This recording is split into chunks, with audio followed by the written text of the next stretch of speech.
Greetings. I am John Mark Gray, and what follows is not merely an analysis, but an unflinching excavation of the true backstory of financial markets, a narrative that profoundly shapes every decision you make as a trader or investor. Prepare to have your perceptions challenged. The fundamental, unvarnished truth you must absorb about financial markets is this: they are inherently, meticulously crooked. This isn't a cynical aside, it is the bedrock upon which your entire approach to financial markets must be built.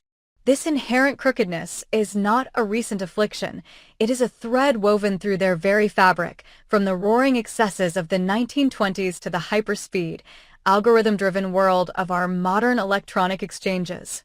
Indeed, the art of cheating, of masterfully gaming the system, of orchestrating rigged markets, is not some unfortunate glitch. It is a core feature, not a bug. This stark reality extends beyond the sterile confines of financial markets. It is a mirror reflecting the broader, often corrupt nature of society itself, as fundamental and inescapable as humanity's more base instincts. Consider the infamous market pools of the 1920s, where powerful syndicates manipulated stock prices by artificially inflating demand, then dumping shares on unsuspecting small investors. Legendary figures like Jesse Livermore, a titan of speculation, routinely orchestrated these schemes, turning massive profits while the less informed were left holding the bag. Fast forward to our present era, and while the methods have become more sophisticated, the underlying predatory dynamic persists. The sheer velocity and opacity of high-frequency trading, HFT, for instance, often grant an inherent advantage to institutional players with dedicated fiber optic cables and co-located servers, allowing them to see and react to market-moving information milliseconds before the average retail investor. This informational asymmetry, while technically legal, creates a two-tiered system where the first look is almost always reserved for the well-connected and well-funded. Therefore, every single market decision you contemplate must meticulously factor in this omnipresent element of manipulation. It's simply another, perhaps the most critical, variable in your intricate market calculus. And disabuse yourself of any comforting illusions. Do not, for a moment, expect the labyrinthine network of financial regulators to shield you from being fleeced. Ultimately, in this cutthroat arena, your own vigilance and self-preservation are your only reliable defense.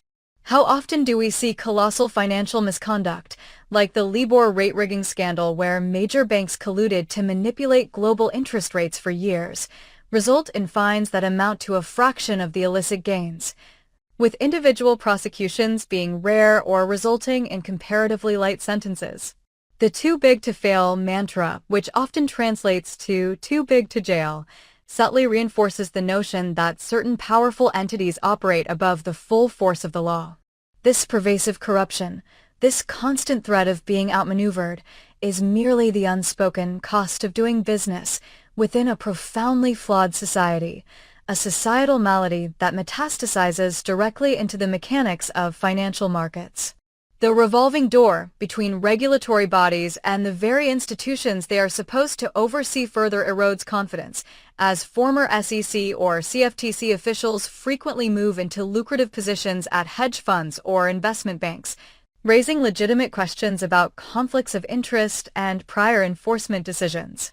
After 2 decades immersed in the chaotic currents of trading, navigating the subtle whispers and thunderous roars of financial markets, one develops an almost primal instinct for spotting the blatant cheating, the brazen market hustles, and the insidious, nefarious price manipulation that so often masquerades as legitimate price action. Take, for instance, the egregious practice of spoofing. This blatant form of market manipulation, a cynical dance of deception, was not just an open secret, it was a common, unpunished phenomenon that persisted for over a decade in electronic markets before regulatory bodies even dared to whisper about its potential illegality. Seriously, for years, countless experienced traders understood that they could consistently execute their desired trades and cunningly manipulate competing algorithms simply by flashing a massive, fraudulent buy or sell order just above or below the prevailing market price, only to cancel it milliseconds later, never intending to execute. This created a false sense of supply or demand, tricking legitimate orders into moving in a desired direction.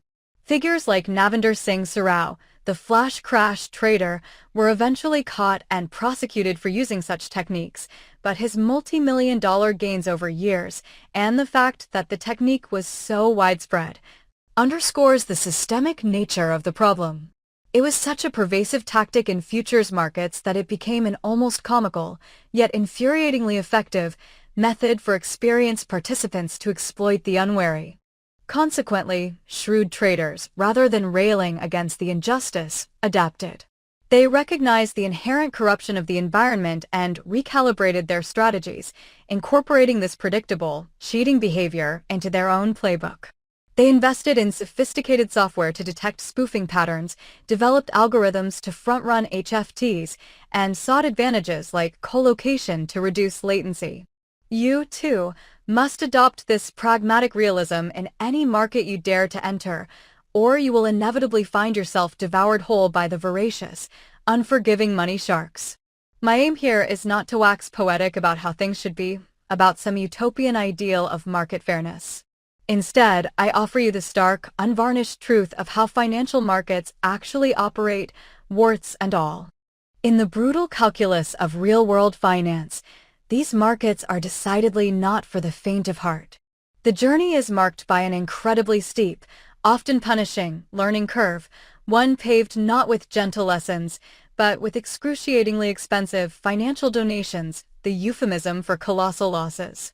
Think of the retail investors who pour their life savings into speculative bubbles, chasing the latest meme stock rally, only to see their portfolios evaporate when the institutional money exits. Or the myriad individuals lured into complex derivatives or foreign exchange trading with promises of quick riches, only to be wiped out by margin calls they never fully understood. It is disturbingly easy to become the hapless victim, the ultimate sucker, in this relentless game. And here's a sobering revelation. Even the supposed professionals, those lauded figures in suits and ties, often find themselves outmaneuvered and routinely make boneheaded decisions in these complex financial ecosystems. At its core, financial markets are one gigantic, elaborate hustle. The vast majority of participants are adrift, utterly clueless about the true underlying dynamics. They are often simply gambling, driven by emotion and herd mentality rather than sound analysis.